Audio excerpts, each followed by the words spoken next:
رحم اللہ من قرأ الفاتحہ۔ بسم اللہ الرحمن الرحیم، الحمد للہ رب العالمین الرحمن الرحیم مالک یوم الدین، ایاک نعبد و ایاک نستعین، اہدنا الصراط المستقیم صراط الذین انعمت علیہم۔ صلوات علی محمد و آل محمد، اللہم صلی علی محمد و آل محمد۔ لا حول ولا قوة الا باللہ العلی العظیم۔ اعوذ باللہ من الشیطان الرجیم، بسم اللہ الرحمن الرحیم، الحمد للہ رب العالمین، حسبنا اللہ ونعم الوکیل، نعم المولا ونعم النصیر، والصلاة والسلام والتحیۃ والاکرام علی اشرف الانبیاء والمرسلین، سیدنا و مولانا حبیب الہ العالمین ابی القاسم محمد، اللہم صلی علی محمد و آل محمد، والصلاة والسلام والتحیۃ والاکرام علی اہل بیتہ الطیبین الطاہرین المعصومین المظلومین، سیما بقیت اللہ فی الارضین روحی و ارواح العالمین لتراب مقدمہ الفدا، اللہم عجل لولیک الفرج ولعنۃ اللہ علی اعدائہم اجمعین۔ اما بعد فقد قال اللہ الحکیم، بسم اللہ الرحمن الرحیم، وجعلنا منہم ائمۃ یہدون بامرنا لما صبروا وکانوا بآیاتنا یوقنون۔ صلوات پڑھیں محمد اور آل محمد پر، اللہم صلی علی محمد و آل محمد۔ قرآن مجید کی اس آیہ شریفہ کی روشنی میں ہماری جو گفتگو چل رہی ہے اس کا عنوان ہے امامت اور ہدایت۔ الحمدللہ بفضل الہی و بتصدق محمد اور آل محمد علیہ السلام، اس موضوع پر یہ ہمارا 5واں سلسلہ ہے۔ اللہ ارشاد فرما رہا ہے کہ ان میں سے ہم نے جنہیں امام بنایا ہے وہ ہمارے حکم سے ہدایت کرتے ہیں، اور انہوں نے صبر کیا اور ہماری آیتوں پر یقین رکھتے تھے۔ عزیزان محترم، اللہ نے ہدایت کا بھی انتظام کیا اور امامت کا بھی انتظام کیا۔ امام آتا ہی اس لیے ہے تاکہ انسانیت کی ہدایت کرے۔ اللہ نے قرآن میں فرمایا، لقد خلقنا الانسان فی احسن تقویم، ہم نے اس انسان کو بہترین صورت میں پیدا کیا۔ اللہ نے بہت ساری چیزیں بنائیں، کسی چیز کو بنانے کے بعد اللہ نے فخر نہیں کیا، لیکن جب انسان کو بنایا تو فرمایا فتبارک اللہ احسن الخالقین۔ اللہ نے فخر کیا اور کہا کہ میں احسن الخالقین ہوں۔ میں آیت کا مفہوم بتا رہا ہوں، مطلب بتا رہا ہوں، احسن الخالقین ہوں، بہترین خلق کرنے والا ہوں۔ تو اللہ نے انسان کو بہترین صورت میں پیدا کیا اور پھر انسان سے فرمایا کہ اچھی صورت میں پیدا کرنا یہ ہمارا کام ہے، اچھی سیرت کے ساتھ باقی رہنا یہ تمہارا کام ہے، تمہیں اچھا بنانا یہ ہمارا کام ہے، اچھا بنے رہنا یہ تمہارا کام ہے۔ توجہ رکھیے گا، تمہیں بے خطا پیدا کرنا یہ ہمارا کام ہے، خطاؤں سے بچا کر کے خود کو رکھنا یہ تمہارا کام ہے۔ صلوات پڑھیں محمد اور آل محمد پر، اللہم صلی علی محمد و آل محمد۔ عزیزان محترم، اللہ نے انسان کو بے خطا بنایا تھا اور اللہ نے انسان کی ہدایت کا انتظام بھی کر دیا۔ پوری توجہ رکھیے گا، ہدایت کا انتظام کیا اللہ نے، اسی لیے قرآن میں فرمایا ان علینا للہدیٰ، ہدایت کی ذمہ داری ہماری ہے، وَإِنَّ لَنَا لَلْآخِرَةَ وَالْأُولَىٰ، دنیا بھی ہماری ہے، آخرت بھی ہماری ہے۔ ہدایت کا انتظام اللہ نے کیا ہے۔ اللہ بندے کو گائیڈ کرنا چاہتا ہے، اس لیے تو اللہ نے اتنے امام بھیجے، اتنے نبی بھیجے اور یہ 12 امام بھیجے تاکہ انسان ہدایت کے راستے پر باقی رہے۔ اللہ نے ہدایت کا حکم تو دے دیا کہ ہدایت کے راستے پر چلو، اللہ نے ہادی بھی بھیج دیے، لیکن کیا ضروری ہے کہ انسان اماموں سے محبت بھی کرے اور ان کے راستے پر بھی چلے، ان کے حکم کو مانے، ان کا دامن تھام کر کے رکھے؟ یہ ایک ہے سوال۔ میں آپ کو یہی بتانا چاہتا ہوں اس پورے عشرے میں انشاءاللہ کہ امامت کیوں ضروری ہے۔ کیا ضروری ہے کہ اماموں کا دامن تھام کر کے رکھے؟ ضروری ہے، بہت ضروری ہے۔ اسی لیے اللہ نے قرآن میں ان کی محبت کا حکم دیا ہے کہ ان سے محبت کر کے رہنا، ان سے دور نہ ہونا ورنہ تم جنت سے دور چلے جاؤ گے۔ پوری توجہ رکھیے گا، ان کے ساتھ ساتھ رہنا کیوں ضروری ہے؟ اب سنیے، ایک مثال کے ساتھ آپ کو سناتا ہوں۔ انسان حج کرنے کے لیے جاتا ہے، جو انسان پہلی بار حج کرنے جا رہا ہے کیا اکیلے چلا جاتا ہے؟ ویزا لیا، ٹکٹ لیا اور چلا گیا؟ نہیں، جب پہلی بار حج کرنے کے لیے جا رہا ہے نا تو کسی گائیڈ کو ڈھونڈتا ہے۔ گائیڈ کہاں ملے گا؟ قافلے میں ملے گا۔ قافلہ ڈھونڈتا ہے، قافلے میں جاتا ہے۔ میں نے پوچھا کہ یہ قافلے میں کیوں جا رہے ہو؟ کہنے لگے اس لیے قافلے میں جا رہے ہیں کیونکہ ہم تو کبھی وہاں گئے نہیں، ہمیں معلوم نہیں کہ مینا کہاں ہے، ہمیں نہیں معلوم کہ مزدلفہ کہاں ہے، ہمیں نہیں معلوم کہ عرفات کہاں ہے، ہمیں نہیں معلوم کہ سعی کہاں کرنا ہے، کس طریقے سے کرنا ہے، ہمیں نہیں معلوم کہ طواف کہاں سے شروع کرنا ہے اور کہاں پر ختم کرنا ہے۔ ہم کبھی گئے نہیں، ہم نے یہ جگہ دیکھی نہیں، اس لیے ہم کسی گائیڈ کے ساتھ جاتے ہیں تاکہ وہ ہمیں بتاتا رہے۔ اگر ہم نے گائیڈ چھوڑ دیا تو ہم راستہ بھٹک جائیں گے، کہیں کا کہیں چلے جائیں گے، پورا حج باطل ہو جائے گا، ہمارا حج باطل ہو جائے گا، ہم حج نہیں کر سکیں گے، اور ہو سکتا ہے مکے کے بجائے کہیں اور چلے جائیں، ہمارا حج ہی نہ ہو پائے۔ اس لیے گائیڈ ضروری ہے، اور گائیڈ بھی وہ کہ جو پہلے وہاں جا چکا ہے، وہاں کی چیزوں کو دیکھ چکا ہے، وہاں کی جگہوں کو دیکھ چکا ہے، تاکہ جب ہمیں لے جائے تو پریشانی نہ ہو، ہم راستہ نہ بھٹکیں۔ اس لیے ہم ایسا گائیڈ ڈھونڈتے ہیں۔ اللہ یہی تو بتانا چاہتا ہے کہ ہر بندہ جنت میں جانا چاہتا ہے۔ جب تم حج بغیر گائیڈ کے نہیں کر سکتے ہو تو تمہیں اگر جنت میں جانا ہے تو تم اماموں کے بغیر کیسے جاؤ گے؟ اس لیے ضروری ہے کہ تم ایسے اماموں کو ڈھونڈو کہ جو وہاں بھی جاتے ہوں اور جنت کی چیزیں ان کے گھروں میں بھی آتی ہوں۔ صلوات پڑھے محمد اور آل محمد پر، صلی اللہ علیہ وسلم۔ اس لیے ضروری ہے کہ امام کا دامن تھام کر کے رکھا جائے، اور امام کے دامن سے وابستہ رہا جائے، جڑ کر کے امام سے رہا جائے۔ جو قومیں اماموں کے بغیر ہیں وہ قومیں کنفیوز ہیں، آج تک شک میں ہے کہ ان کا ہوگا کیا۔ جو اماموں کے ساتھ ہیں وہ یقین کی صورت میں، کیوں؟ اس لیے کہ ہمارا مولا مالک علم و یقین ہے۔ اللہ اکبر۔ یہی تو علی نے کہا تھا نا کہ میرے نظروں سے سارے حجاب ہٹا دیے جائیں، میری یقین میں اضافہ نہیں ہوگا۔ اس لیے کہ اضافہ وہاں ہوتا ہے، انکریمنٹ وہاں ہوتا ہے جہاں پہلے کمی ہو۔ جہاں کمی ہی نہیں ہے وہاں اضافے کی گنجائش ہی کیا ہے؟ توجہ ہے آپ کی عزیزان محترم؟ علم دیکھیے، آج کربلا کے جس شہید کا آپ ماتم کرنے آئے ہیں انہیں حبیب ابن مظاہر کہا جاتا ہے۔ یہ نام تو وہ ہے جسے ہم جانتے ہیں، اور ایک ٹائٹل ہے حضرت حبیب کا جو امام حسین نے ان کو دیا ہے، کیا ہے؟ رجل فقیہ۔ یہ ٹائٹل امام حسین نے حضرت حبیب کو دیا ہے۔ رجل فقیہ کا مطلب ہوتا ہے کہ دین میں غور کرنے والا۔ آج ہم اپنے آیت اللہوں کو، آیات اعظام کو، مجتہدین کرام کو فقیہ کہتے ہیں۔ فقیہ علم والا، غور و فکر کرنے والا، تفقہ کرنے والا، جسے حلال اور حرام کا علم ہے، پورا علم ہے، یہ حلال و حرام کا علم ہے۔ عزیزان محترم، یہ علم کتنا ضروری ہے، میں یہیں سے بات شروع کرتا ہوں۔ حضرت حبیب کے اس ٹائٹل کی جو میننگ ہے یہیں سے بات شروع کرتا ہوں۔ فقیہ، علم یعنی دین میں غور کرنے والا۔ آج انسان بچوں کو ٹائم نکال کر کے دیتا ہے، بچوں کے ساتھ بیٹھتا ہے، دوستوں کے لیے ٹائم رکھتا ہے، فیملی کے لیے ٹائم رکھتا ہے، بزنس کے لیے ٹائم رکھتا ہے۔ ضرورت اس چیز کی ہے کہ اپنے دین کے لیے بھی تھوڑا ٹائم نکالیں۔ اور نمازیں سب پڑھتے ہیں، کوئی شک نہیں، ماشاءاللہ سب پڑھتے ہیں۔ تھوڑی دیر بیٹھ کر کے دین کے بارے میں صرف سوچیں۔ میں یقین سے کہتا ہوں کہ اللہ کی محبت آپ کے دل میں بڑھتی چلی جائے گی، اپنے دین سے آپ کو پیار بڑھتا چلا جائے گا، آپ کا ایمان بڑھتا چلا جائے گا جب آپ دین میں غور کرنا شروع کریں گے، سوچنا شروع کریں گے۔ اور پازیٹیو ہو کر کے سوچئے، اللہ نے ہمیں کتنی نعمتیں دی ہیں۔ جو نہیں ملا اس کا غم نہ کیجئے، جو مل گیا ہے اس پر یقین رکھیے اور شکر کیجئے۔ زندگی خوبصورت بن جائے گی، آپ کے ایمان میں اضافہ ہوگا۔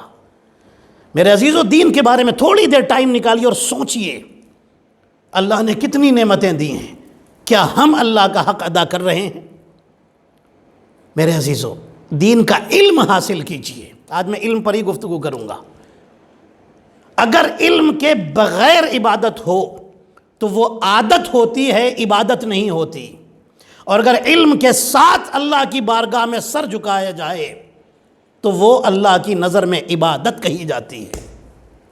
کیونکہ علم کے ساتھ انسان کو معلوم ہونا چاہیے طہارت کیا ہے، نجاست کیا ہے، حلال کیا ہے، حرام کیا ہے، مستحب کیا ہے، مکروہ کیا ہے۔ نماز کے ہی مستحبات نہیں معلوم، نماز کے ہی مکروہات نہیں معلوم کہ کون کون سے کام حالت نماز میں مکروہ ہیں، کون کون سے چیزیں ہیں جو نماز کو باطل کر دیتی ہیں، کون کون سی چیزیں ہیں جو وضو کو باطل کر دیتی ہیں۔ ان کا علم حاصل کرنا ہر مسلمان پر واجب اور لازم ہے، ضروری ہے۔ علم سے کبھی بھاگے نہیں، علم حاصل کرے۔ امیر المومنین علی ابن ابی طالب علیہ السلام، اللہم صلی علی محمد وعلی محمد، مولا امیر المومنین فرماتے ہیں جس دن تم کوئی نئی بات حاصل نہ کرو، قیامت میں تمہارے اس دن کا سخت حساب لیا جائے گا۔ اللہ اکبر۔ اس لیے کوشش کریں ہر دن کوئی ایک نئی بات ضرور سیکھیں۔ آپ سوچئے اگر ایک دن بھی انسان نے ایک نئی بات سیکھ لی، اس کے علم میں کتنا اضافہ ہوگا۔ جب علم بڑھے گا تو اللہ کی معرفت آئے گی، معرفت آئے گی تو ایمان آئے گا۔ پوری توجہ رکھیے گا، اس لیے علم بہت ضروری ہے۔ اب میں آپ کو ایک واقعہ سناتا ہوں۔ نبی موسیٰ علیہ السلام ایک شہر میں پہنچے۔ جب اس شہر میں پہنچے تو پتہ لگایا کہ یہاں پر سب سے بڑا عبادت کرنے والا کون ہے۔ لوگوں نے بتایا کہ وہ آپ جائیے، ایک دریا ہے، دریا کے کنارے بڑا اس نے ایک باغ بنایا ہوا ہے جس میں اچھے اچھے پھل لگے ہوئے ہیں، اور وہ دریا جو ہے اس کا پانی بڑا صاف ستھرا ہے۔ وہاں پر وہ کسی کو دریا میں گندگی نہیں پھینکنے دیتا، بالکل صاف ستھرا رکھتا ہے، اور بڑی گرین جگہ ہے، خوبصورت جگہ ہے۔ وہاں پر بیٹھ کر کے وہ عبادت کرتا ہے۔ سب سے بڑا عبادت کرنے والا وہی ہے۔ نبی موسیٰ علیہ السلام ڈھونڈتے ہوئے پہنچے، دیکھا بڑی عبادت میں لگا ہوا ہے۔ نبی موسیٰ علیہ السلام اس کے بازو میں بیٹھ گئے، یہ عبادت روکے تو ذرا باتیں کروں۔ بڑی مشکل سے وہ دیکھا کہ اس نے اپنی عبادتیں ختم کی۔ نبی موسیٰ علیہ السلام نے اس سے کہا کہ میں نے تیری عبادت دیکھی، بڑی خوشی ہوئی۔ اب نبی موسیٰ علیہ السلام اللہ سے سوال کرتے ہیں، میرے اللہ یہ بتا کہ جنت میں اس کا مقام کیا ہے۔ اللہ نے نبی موسیٰ علیہ السلام کو دکھایا کہ جنت میں دیکھو وہ چھوٹی سی جو جگہ ہے نا، جنت میں وہ اسے ملے گی، اتنی چھوٹی جگہ ملے گی، اسے بہت کم نعمتیں ملیں گی جنت میں۔ نبی موسیٰ علیہ السلام حیران، اے میرے اللہ، اتنا بڑا عبادت کرنے والا، مشہور ہے اپنی عبادت میں، اور اس کے لیے اتنی چھوٹی سی جگہ، اتنی کم نعمتیں، اتنی عبادت کرنے والا۔ اللہ نے فرمایا اس سے بات کر کے دیکھ لو، ابھی پتہ چل جائے گا۔ نبی موسیٰ علیہ السلام نے اس سے پوچھا، کہا یہ بتاؤ کہ جو تم نے درخت لگائے ہوئے ہیں یہ کس نے یہ تم نے لگائے ہیں؟ کہنے لگا ہاں میں نے لگائے۔ نبی موسیٰ فرماتے ہیں اس میں ڈیفرنٹ ٹائپ کے، مختلف قسم کے پھل لگے ہوئے ہیں، فروٹس لگے ہوئے ہیں۔ کہنے لگا ہاں میں بہت تھوڑا سا کھاتا ہوں اس میں سے، باقی ایسے ہی چھوڑ دیتا ہوں۔ نبی موسیٰ فرماتے ہیں یہاں پر میں اتنا گرین دیکھ رہا ہوں۔ کہنے لگا ہاں میں نے یہ سب تیار کیا ہے۔ نبی موسیٰ فرماتے ہیں کیوں؟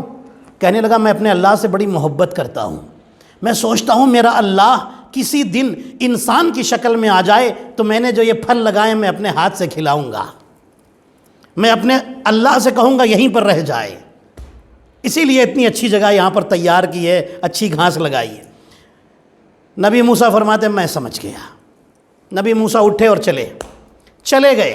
نبی موسیٰ کہتے ہیں میرے اللہ میں سمجھ گیا جنت میں اتنی چھوٹی جگہ کیوں رکھی ہے، اس لیے کہ میرے اللہ تیری عبادت تو کرتا ہے لیکن علم نہیں رکھتا کہ تو کون ہے۔ عزیزان محترم، جہاں علم نہ ہو وہاں پر عادت ہو سکتی ہے، اللہ کی نظر میں وہ مکمل عبادت نہیں ہوتی، ویسی عبادت نہیں ہوتی جو اللہ چاہتا ہے۔ غور کیا آپ نے؟ اتنی عبادت کے بعد یہ مل رہا ہے، کیوں؟ صرف ایک ریزن، کیونکہ علم نہیں ہے۔ بہت سارے لوگ ہیں نہ جانے کیا کیا سوچتے ہیں خدا کے بارے میں، جنت کے بارے میں۔ صحیح علم حاصل کریں۔ واٹس ایپ پر بہت سارے میسیجز آتے ہیں، کبھی کبھی آپ کنفیوز ہوتے ہیں، آپ اپنے عالم سے کنسلٹ کریں، اسے معلوم کریں، اس کو ویریفائی کریں یہ جو آئی ہے روایت یہ کیا ہے، یہ مستند ہے، معتبر ہے، نہیں ہے، کیا ہے، آپ ہمیں بتائیں۔ اگر کوئی ایسی چیز ہے جس میں کنفیوژن ہے آپ اسے کلیئر کریں۔ کنفیوژن لے کر کے نہ گھومیں، اسے فوراً کلیئر کریں۔ آپ نے غور فرمایا جب علم آتا ہے تو انسان میں انسانیت آتی ہے، جب علم آتا ہے، اللہ اکبر، میں جملہ کہنے جا رہا ہوں فضائل کا اور پھر میں یہاں پر آپ کو لے کے آؤں گا۔ علم، اللہ نے حضرت نوح علیہ السلام کو بھی علم دیا۔ کیا علم دیا؟ کشتی بنانے کا علم دیا۔ اللہ نے حضرت موسیٰ کو بھی علم دیا، عصا سے معجزے دکھانے کا علم دیا۔ اللہ نے حضرت ابراہیم علیہ السلام کو بھی علم دیا۔ اللہ نے حضرت عیسیٰ کو علم دیا، ہاتھ سے بیماروں کو شفا دینے کا علم دیا۔ اللہ نے ان سارے نبیوں کو علم دیے۔ اب آپ مجھے بتائیے یہ لوگ کہاں پیدا ہوئے؟ اپنے اپنے گھروں میں پیدا ہوئے، اپنے اپنے گھروں میں پیدا ہوئے۔ اللہ نے انہیں اتنے علم دیے۔ میرے عزیزو، یہی تو میں کہتا ہوں، جو اپنے گھروں میں پیدا ہوئے، جب اللہ انہیں اتنا علم دے رہا ہے تو وہ علی جو خود اللہ کے گھر میں آیا ہو، اللہ اسے کتنا علم دے دے گا؟ صلوات پڑھے محمد اور آل محمد پر، صلی علی محمد و آل محمد۔ عزیزان محترم، علم جب آتا ہے، امیر المومنین سے کسی نے پوچھا تھا، اور یہ ایک دو کی بات نہیں تھی، 10 آدمی آئے تھے ایک ہی ٹائم میں، سیم ٹائم، 10 آدمی مولا علی کے سامنے آ کر بیٹھ گئے۔ کہتے ہیں یا امیر المومنین، اب یہ پلان بنا کے آئے، یہ کوئی بہت سچے چاہنے والے نہیں ہیں، انہوں نے آپس میں پلان بنایا ہے کہ ہم سب ایک ہی سوال علی سے کریں گے اور علی سے کہیں گے اس سوال کا جواب سب کو الگ الگ چاہیے۔ میں صرف 2 جواب آپ کو سناؤں گا اور پھر کبھی انشاءاللہ تفصیل سے، ڈیٹیل سے آپ کو سناؤں گا، کیونکہ مجھے اور بھی کچھ باتیں کرنی ہیں۔ سوال شروع ہوا، یا امیر المومنین سوال لے کر آئیں۔ علی فرماتے پوچھو، جو چاہو پوچھو۔ یہ جملہ انہی کو کہنے کا حق ہے، جو چاہو پوچھو۔ کہنے لگے یہ بتائیے علم بہتر ہے یا مال بہتر ہے؟ علم اچھا ہے یا مال اچھا ہے؟ امیر المومنین فرماتے ہیں دیکھیے سوال ایک ہے، سب کا یہی سوال ہے، جواب سب کو الگ الگ چاہیے، سیم جواب نہیں۔ کہتے ہیں یا امیر المومنین ہم سب کا سوال یہی ہے لیکن جواب سب کو الگ چاہیے۔ امیر المومنین فرماتے ہیں علم بہتر ہے، علم اچھا ہے۔ کہنے لگا کیسے؟ دلیل دیجئے۔ علی فرماتے ہیں اس لیے کہ مال وہ ہے کہ جسے خرچ کرتے رہو تو کم ہوتا جاتا ہے، علم وہ ہے جسے خرچ کرتے جاؤ تو پھیلتا چلا جاتا ہے، بڑھتا چلا جاتا ہے۔ دوسرے نے سوال کیا یا امیر المومنین علم بہتر ہے یا مال؟ علی فرماتے ہیں علم بہتر ہے۔ کہنے لگا ثبوت دیجئے، پروف کیجئے۔ امیر المومنین فرماتے سنو، علم بہتر ہے اس لیے کہ مال وہ ہے جس کی حفاظت تم کرتے ہو، علم وہ ہے جو خود تمہاری حفاظت کرتا ہے۔ علی نے ایک جملہ فرمایا، سنو، جب سب کو جواب دے دیا، 10 آدمیوں کو جواب دے دیا علی نے، الگ الگ جواب دے دیا، تو پھر ایک جملہ فرمایا، سنو، تم قیامت تک یہی سوال کرتے رہو اور میں تم جتنے آدمیوں کو چاہو لے آؤ، جتنے آدمیوں کو چاہو لے آؤ، میں قیامت تک ہر آدمی کو اسی ایک سوال کا الگ الگ جواب دیتا رہوں گا۔ یاد رکھو تمہارے سوال ختم ہو سکتے ہیں، علی کے جواب ختم نہیں ہو سکتے۔ صلوات پڑھے محمد اور آل محمد پر، اللہم صلی علی محمد۔ یہ علی ہے عزیزان محترم۔ اب سنیے علم انسان کو کہاں لے کر کے جاتا ہے؟ علم انسان میں انسانیت پیدا کرتا ہے۔ اب یہ جو چھوٹی سی ایک روایت سنا رہا ہوں نا، ایک چھوٹا سا واقعہ یہ سن لیجئے، پھر میں فضائل کی طرف آؤں گا۔ علم انسان کے اندر کمال، بلندی عطا کرتا ہے انسان کو، اس لیے اپنے مذہب کا علم، دین کا علم، دنیا کا علم، یہ انسان کو روشن فکر بناتا ہے، براڈ مائنڈڈ بناتا ہے، انسان کے دماغ کو کھولتا ہے۔ براڈ مائنڈڈ کا مطلب یہ نہیں کہ انسان گناہوں میں چلا جائے، انسان کے دماغ کو کھولتا ہے، میرا مطلب یہ ہے انسان کو روشن فکری دیتا ہے، انسان کی فکر، انسان کا دماغ کھلتا ہے، کس سے؟ علم سے۔ یہ علم چابی ہے دماغ کی گرہ کو، دماغ کے تالے کو کھولنے کی۔ یہ علم انسان میں انسانیت پیدا کرتا ہے، ہیومینٹی پیدا کرتا ہے۔ ہیومینٹی نہیں ہے، بہت سارے لوگوں میں آپ دیکھیے ہیومینٹی نظر نہیں آئی، کیوں؟ اس لیے کہ علم نہیں ہے، انہیں پتہ نہیں ہے کہ ہیومینٹی کا ثواب کیا ہے اور اس کی منزل کیا ہے۔ اب سنیے، ایک مومن تھا، ایک بوٹ میں، ایک کشتی میں سفر کر رہا تھا دریا کا۔ اس کے بازو میں ایک عالم دین بیٹھے ہوئے تھے جن کے پاس دین کا علم تھا، بیٹھے ہوئے تھے۔ اس کشتی میں کچھ جوان لڑکے بیٹھے ہوئے تھے، کشتی چلی جا رہی ہے، ان لڑکوں نے گانا بجانا شروع کر دیا۔ سنیے کیا پیارا جواب دیا ہے عالم دین نے۔ انہوں نے لڑکوں نے گانا بجانا شروع کر دیا۔ اب یہ جو مومن تھا اسے بڑا غصہ آ رہا ہے، بار بار غصہ آ رہا ہے۔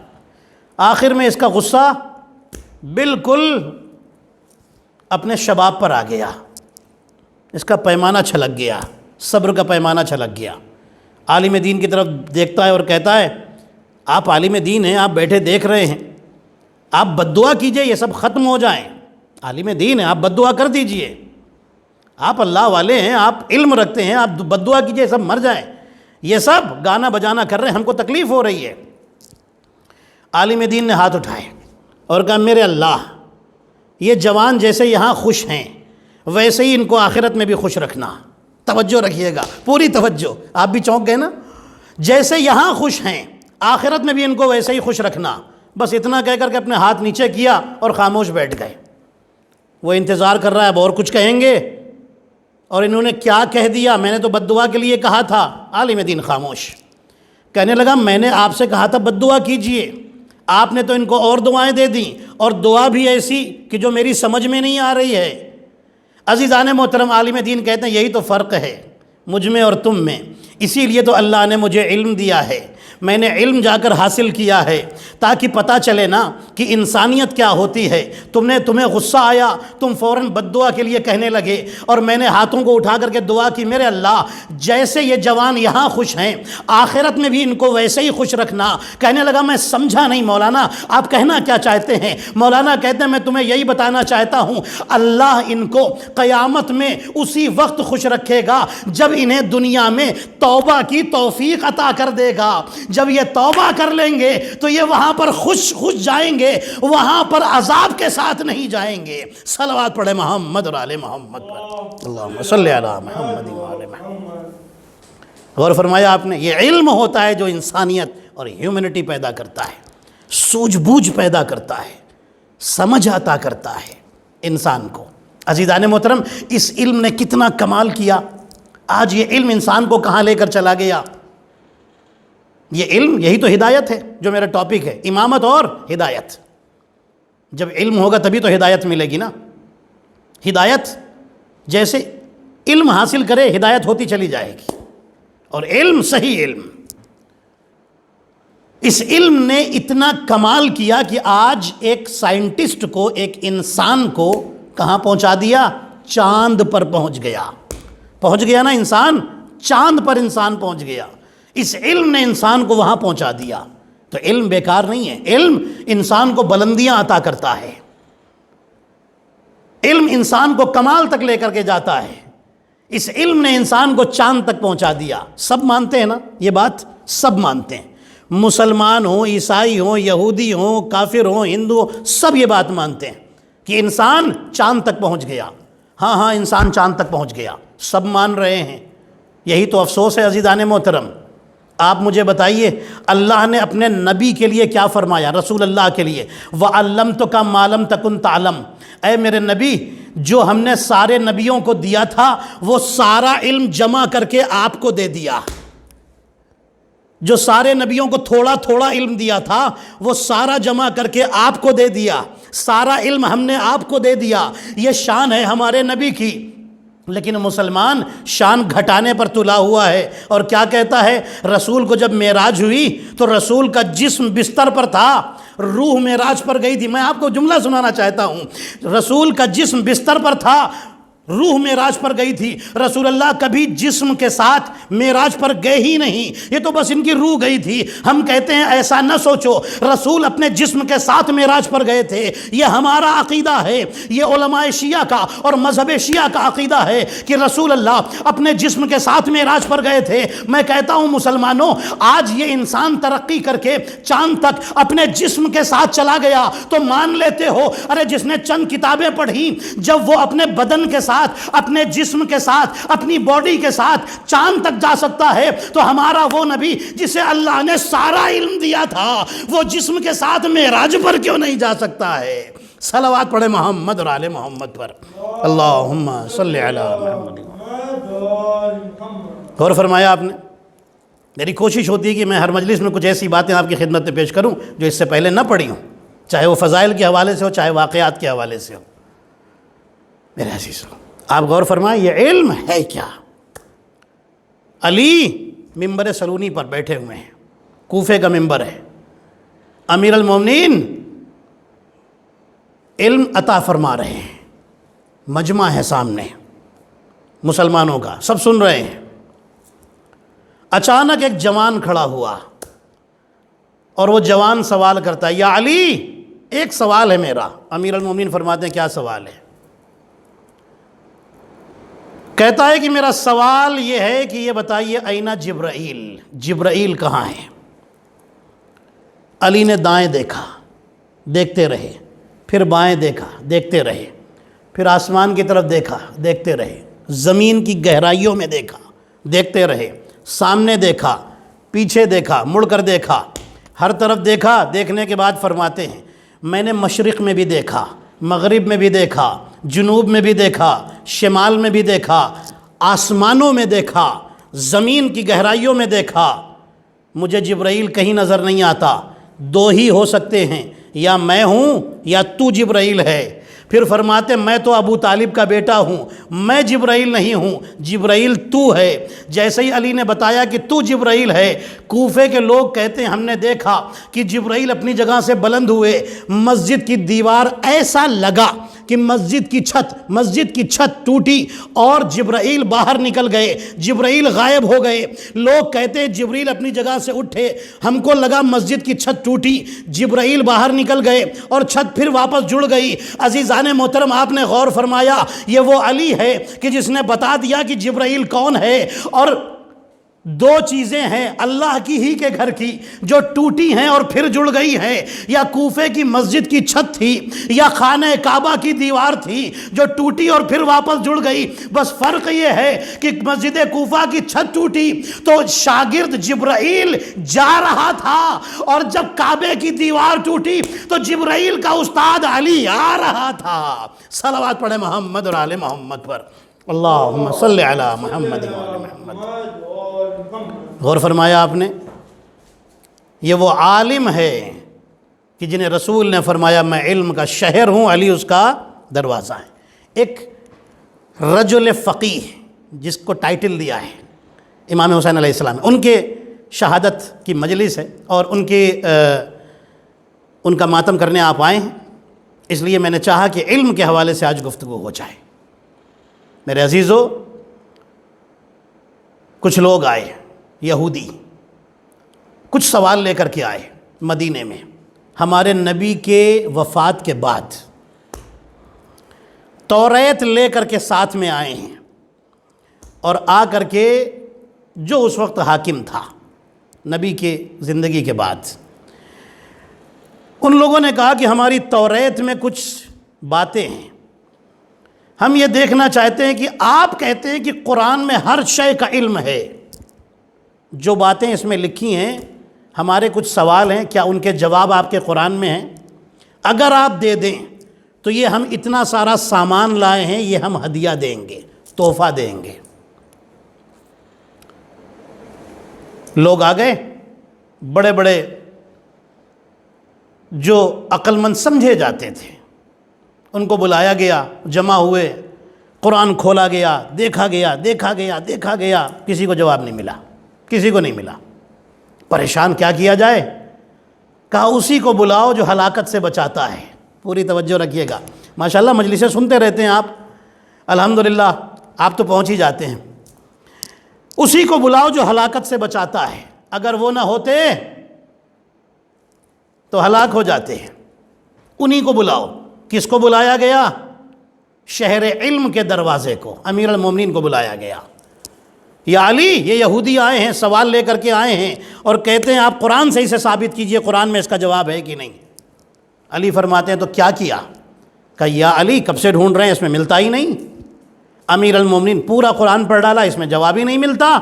امیر المومنین نے بس قرآن کو کھولا، فرمایا جواب یہاں لکھا ہے، علی نے بتانا شروع کیا، یہودیوں نے اپنی کتابیں کھول لیں اور اس کے بعد ملانا شروع کیا۔ علی بتاتے جا رہے ہیں، وہ ملاتے جا رہے ہیں، کہتے ہیں یا علی آپ نے بالکل ٹھیک بتایا، ہم مطمئن ہو گئے، ہمیں ہمارے جواب مل گئے، ہم سمجھ گئے کہ آپ سچے وصی ہیں رسول کے۔ عزیزان محترم، یہودی تو چلے گئے، اب روایتوں میں کتابوں میں لکھا ہے کہ یہ لوگ جو پہلے سر جوڑ کر کے قرآن میں جواب ڈھونڈ رہے تھے وہ علی کے پاس آئے، کہنے لگے یا علی ہم اتنی دیر سے ڈھونڈ رہے تھے نہیں ملا، آپ نے آتے ہی قرآن کھولا اور سامنے دکھا دیا۔ علی فرماتے ہیں یاد رکھو قرآن جب غاصب کے ہاتھ میں آئے تو حق کو چھپا لیتا ہے، اور قرآن جب وارث کے ہاتھ میں آئے تو حق کو دکھا دیتا ہے۔ صلوات پڑھے محمد اور آل محمد پر، اللہم صلی علی محمد و آل محمد۔ یہ قرآن ہے،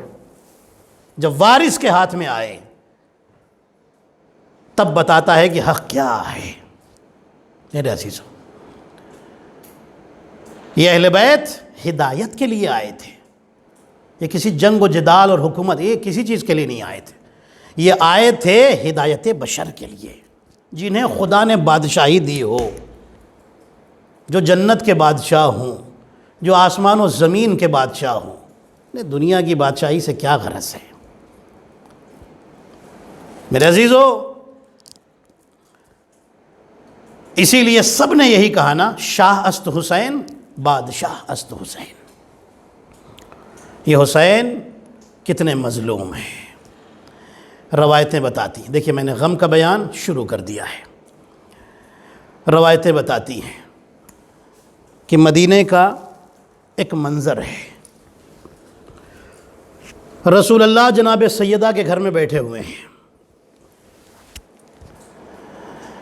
حضرت جبرائیل آئے جنت سے کچھ کافور اور ایک کفن لے کر کے، کفن کا کپڑا لے کر کے جنت سے آئے۔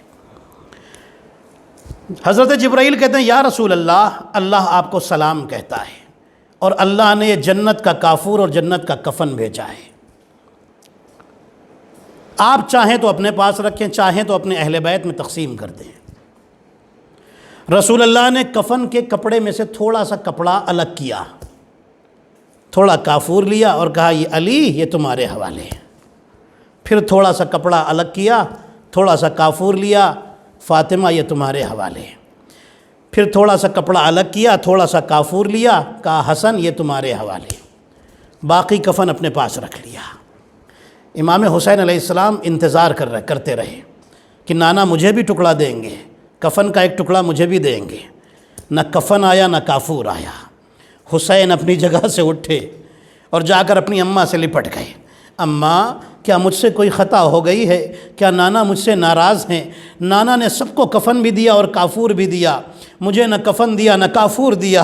ہاں زدار رسول سر جھکا کر رونے لگے۔ جناب سیدہ عرض کرتی ہیں بابا آپ نے سب کو دیا، میرے حسین کو کیوں نہ دیا؟ رسول اللہ فرماتے میں حسین سے کیسے ناراض ہو سکتا ہوں؟ حسین تو میری آنکھوں کا نور ہے۔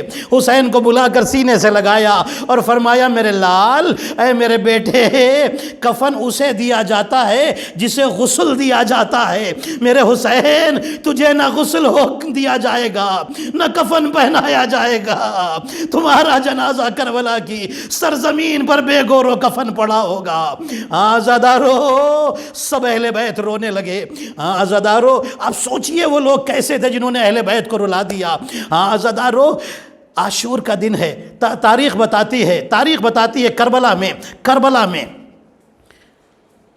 دستے پہ دستے آ رہے ہیں، لشکر یزید کے دستے آ رہے ہیں، لشکر یزید آ رہے ہیں۔